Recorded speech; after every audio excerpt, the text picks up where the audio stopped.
महाराष्ट्र में चुनाव प्रचार चरम सीमा पर है। हर पार्टी की तरफ से लोगों को लुभाने की कोशिश की जा रही है। हर पार्टी के बड़े बड़े स्टार प्रचारक लोगों के पास जाते हैं, बड़े बड़े सभाएं करते हैं और फिर लोगों को अपनी पार्टी के जो भी उम्मीदवार चुनावी मैदान में हैं उनके लिए वोट मांग रहे हैं, उनको वोट करने की अपील कर रहे हैं। आप जानते हैं इमरान प्रतापगढ़ी को। ये इमरान प्रतापगढ़ी कांग्रेस पार्टी से इनका नाता रहा है। जब से ये कांग्रेस पार्टी से जुड़े हैं आहिस्ता आहिस्ता इनका कद बढ़ता गया है, ऊपर जाता गया है। कांग्रेस पार्टी की तरफ से राज्यसभा ये सांसद भी हैं और माशाल्लाह बोलते भी अच्छे हैं। जब बोलते हैं तो क्या बेहतरीन अंदाज से, बेहतरीन लहजा से बोलते हैं, लेकिन उसको महाराष्ट्र विधानसभा चुनाव में स्टार प्रचारक बनाकर कांग्रेस पार्टी की तरफ से महाराष्ट्र में भेजा गया जा रहा है।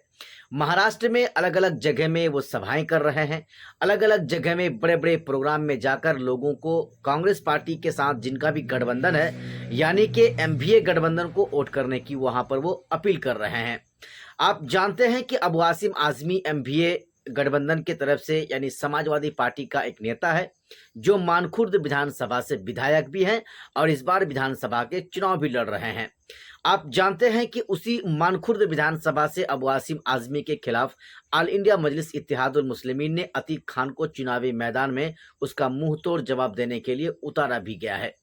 अब जरा हम आपको बताते हैं, ये इमरान प्रतापगढ़ी जो कांग्रेस पार्टी से है, कांग्रेस पार्टी के राज्यसभा सांसद है, ये महाराष्ट्र में चुनाव प्रचार करने के लिए जाते हैं और ओवैसी साहब का नाम लिए बगैर ओवैसी साहब को बुरा भला कहते हैं।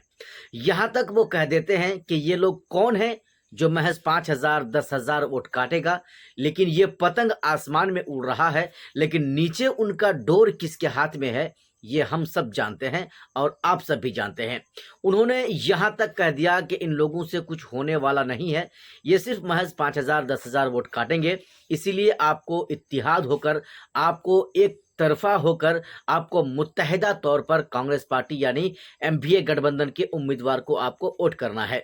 आप जानते हैं कि ये इमरान प्रतापगढ़ी, इसमें कोई शक नहीं है कि एक बड़ा नेता है कांग्रेस पार्टी का, एक अच्छा स्पीकर भी है, लेकिन उनको इतना समझ होना चाहिए कि वो जिस कांग्रेस पार्टी के पास है या जिस कांग्रेस पार्टी से उनका नाता रहा है, वो कांग्रेस पार्टी मुसलमानों को कभी अच्छी नज़र से नहीं देखा, कभी मुसलमानों को अपने पास प्यार से नहीं बैठाया।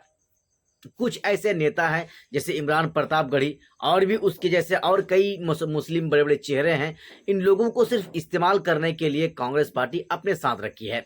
बाकी इन लोगों को समझ नहीं आ रहा है, ये लोग न जाने क्या क्या करते हैं। हम आपको सुनाते हैं, पहले सुनिए किस तरह से उन्होंने असदुद्दीन ओवैसी साहब को आड़े हाथों लिया और ओवैसी को बदनाम करने की कोशिश की कि ठीक है कोई 10,000 काट लेगा, कोई 5,000 काट लेगा, कोई 8,000 काट लेगा, इससे फायदा किसको होगा? महायुति को फायदा होगा।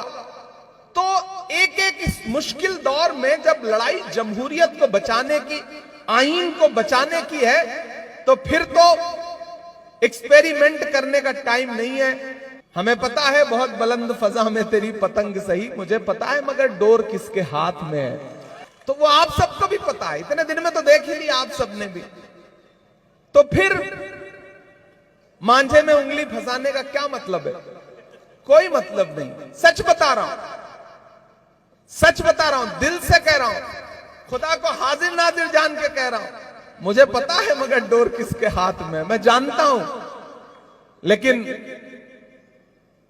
सच्चाई यह है कि बहुत सारी बातें खामोशी से कह करके दरगुजर कर दिया जाता है कि ठीक है, दुकान चलाने वाले अपनी दुकान थोड़ा बहुत चलाते रहें, क्योंकि उनका मकसद हारना जीतना है ही नहीं।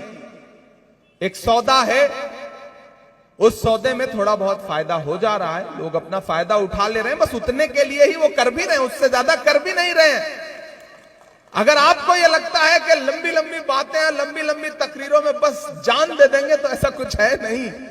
मैंने सबको बहुत करीब से देख लिया, मेरी उम्र भले बहुत कम है, लेकिन आपकी दुआओं ने पूरी दुनिया में सफर करवा करके जिंदगी के वो तजुर्बे दे दिए और ऐसे ऐसे चेहरों को करीब से देख लिया जो चेहरा तो कुछ और रखते हैं, लेकिन उसके ऊपर जो नकाब है वो बहुत अलग है। और अब्दुल सत्तार साहब जो उत्तर के कैंडिडेट है, उम्मीदवार है, उनसे भी कहना चाहता हूं ये जो गवैये और ये आ रहे हैं तो थोड़ा समझा बुझा के लाओ। ये दक्षिण है, ये साउथ है। यहां पे आके बोल रहा है इसकी डोर उसके हाथ में क्या क्या। अरे हम अगर बोलना शुरू करूंगा तो उत्तर में सिर्फ एक जलसा काफी हो जाएगा मेरा।